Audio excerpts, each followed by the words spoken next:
Time now for your forewarned weather with Chief Meteorologist Alana Brophy. I hope you had a good Monday. We're starting in southern Utah because, there were some cumulus clouds that were towering up over the Pine Valley Mountains. Brett catching this. And St. George is a topic today because you know what? They have broken the all-time record for their water year. And we're not even to the end of September, but coming in at 15.79 inches. That is the wettest water year on record.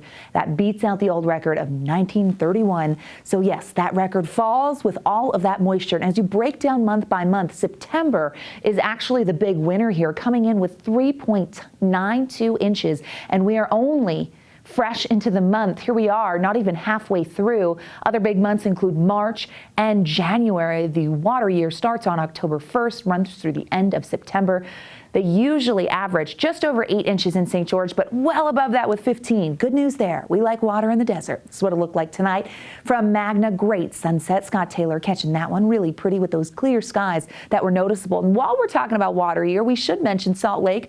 We're pretty healthy. We're at 17.7 inches thus far. Now, we do have a few more days of this month, but we're over our average and we're still far away from the record. Record for Salt Lake, I believe, is over 25 inches, set back in 1981. So 17 is nothing to scoff at. High temperatures today hit 87 in Salt Lake, 80s along the Wasatch Front. We saw 70s and 80s on the eastern side of the state, made it to 90 in St. George. The warmth was there, and that was above average for today in Salt Lake. Typically, we're right around 83. And just to give you an idea, as we get through the next several weeks, we're going to watch as that average temperature continues to drop. By the end of the month, we're supposed to be in the mid-70s. By the end of October, we're talking 60, and don't even get me started on November. Those 40s, ooh, I'm okay with 80s for today. Now, as we head into tonight, those clear skies will be around, dropping in to the low to mid 60s along the Wasatch Front. Partly cloudy, though, as we get through the overnight and into tomorrow morning. We are going to increase cloud cover, and the slight chance of a storm is out there. Here's why. I only zoom out here so you can see that area of high pressure because its positioning impacts us. Also, we're watching that low coming in. See that green in the beehive state? That indicates moisture potential, and there's plenty of it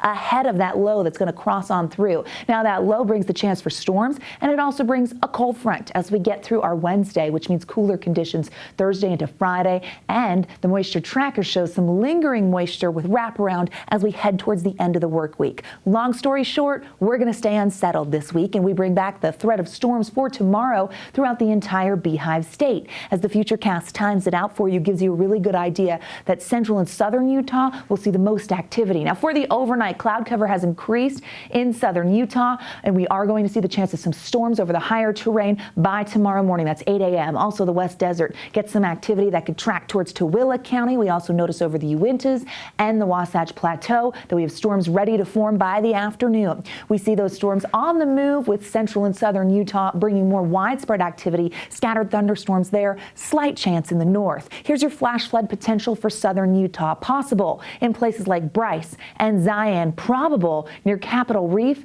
and the eastern side of the state, so Arches and Canyonlands. As we look at the temperatures, we're going to cool slightly for tomorrow, especially in comparison to today, dropping about 5 degrees with the increase of cloud cover. Overnight lows in the 50s and 60s. We've got 70s and 80s on the eastern side of the state. Central and southern Utah bringing in the storms with a slight chance for the Wasatch Front. Our mountain valleys getting into the 70s and 80s. There's the St. George 7-day isolated storm potential for Tuesday. And once we dry out a little bit in the south, we start to warm back up. Those 90s come back, and that's slightly below average. We will take a look at the Wasatch Front, and you're going to see the storms and storm potential there. Active skies possible. Many of us won't see a storm, but the potential's there, so eyes to the skies, and we will get cooler following that front.